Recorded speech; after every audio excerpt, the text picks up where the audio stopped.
காந்திக்கு யாரு தேச தந்தைன்னு பேர் வச்சது? முதல்ல வெள்ளையனை வெளியேறிக்கம் நடந்துகிட்டு இருக்கும்போது வெள்ளக்காரங்கள்ல வரல விட்டு ஆட்டினா நம்ம சுபாஷ் சந்திர போஸ் ரங்கூன்ல இருந்து ஆசாத் இந்து ரேடியோ மூலமா காந்தி கிட்ட பேசுறாரு.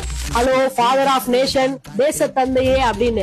தேச தந்தைன்னு காந்தியை முதல்ல கூப்பிட்டவரு நம்ம நேதாஜி சுபாஷ் சந்திர போஸ் தான்றது எத்தனை பேரும் தெரியும்? இரண்டாம் உலக போர் ஆரம்பிக்கிற நேரத்துல இந்தியாவும் இந்த போர்ல ஈடுபடும் பிரிட்டிஷ் காங்கிரஸ் ஒரு வார்த்தை கூட கேட்காம ஒரு அறிவிப்பு வெளியிட்டுருச்சு. உடனே காங்கிரஸ் பயங்கரமா கோவப்பட்டுக்கிட்டு எங்களை கேட்காம நீங்க எப்படி இப்படி ஒரு அறிவிப்பு விடலாம்னு சொல்லிட்டு வெள்ளையனை வெளியேறிக்கம் ஆரம்பிச்சிட்டாங்க. காங்கிரஸ் இப்படி ஒரு தீர்மானம் எடுத்த உடனே இரண்டாம் உலக போர்ல கண்டிப்பா இந்தியா ஈடுபட்டே ஆகணும் அப்படின்ற பயத்துல பிரிட்டிஷ்காரங்க நீங்க என்ன கோரிக்கை எல்லாம் கேக்குறீங்களோ அதெல்லாம் நான் உங்களுக்கு நிறைவேற்றி தரோம் அப்படின்னு சொன்னாங்க. உடனே காங்கிரஸும் அதுக்கு ஒத்துக்கிட்டாங்க. இந்தியாவே ஒரே மாதிரி யோசிக்கும் போது சுபாஷ் சந்திர போஸ் மட்டும் வேற மாதிரி யோசிச்சாரு. இவன் என்ன என் நாட்டுக்கும் என் நாட்டு மக்களுக்கும் உரிமை தர்றது, இவன் கூட அடிபணிஞ்சு இவனுக்கு வேலை பாக்குறதுக்கு பதிலா இவனை எதிர்க்கிறவன் யாரோ அவன் கூட சேர்ந்துட்டோம்னா இவனை ஈஸியா காலி பண்ணிடலாம் அப்படின்னு முடிவு பண்ணாப்ல.